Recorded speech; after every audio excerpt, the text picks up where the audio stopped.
Sağ ol. Uzadan zaman bir vereyim. Besniye öz bozulur, öz bozulur.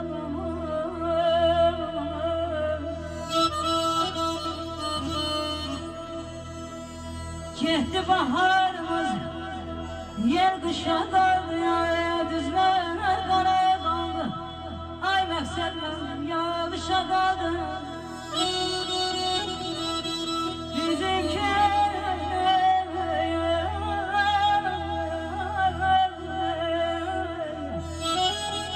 Bizimki bir quru bağışa qaldı ya. Neyləyim arzunun özü qocalmır. Neyləyim arzunun özü qocalmır. Neçə hökümdarlar geldi cahana. Taladı, eli boş gitti. Neçə şəhərləri yanar odlara. Qaladı, eli boş gitti. Şəhərlər virana koydu İskender. Şahların gözünü oydu İskender. Dünyanı sapanda koydu İskender. Buladı, eli boş gitti.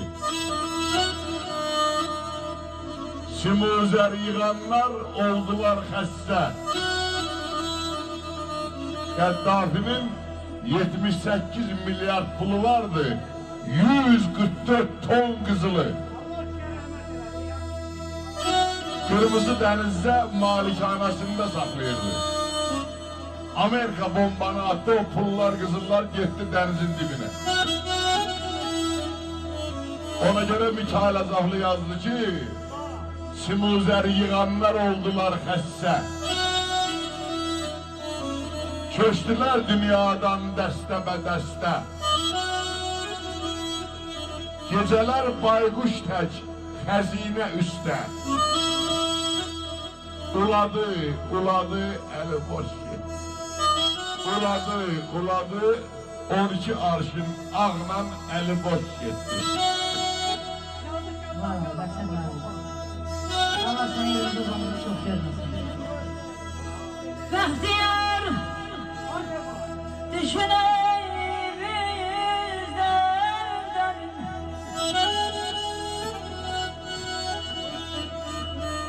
Hayallar göçeşim, hayallar şirin.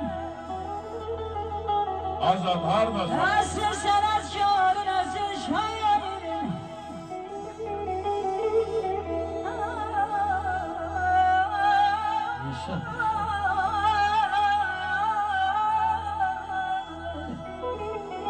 Esir sanatkarın, esir şairin.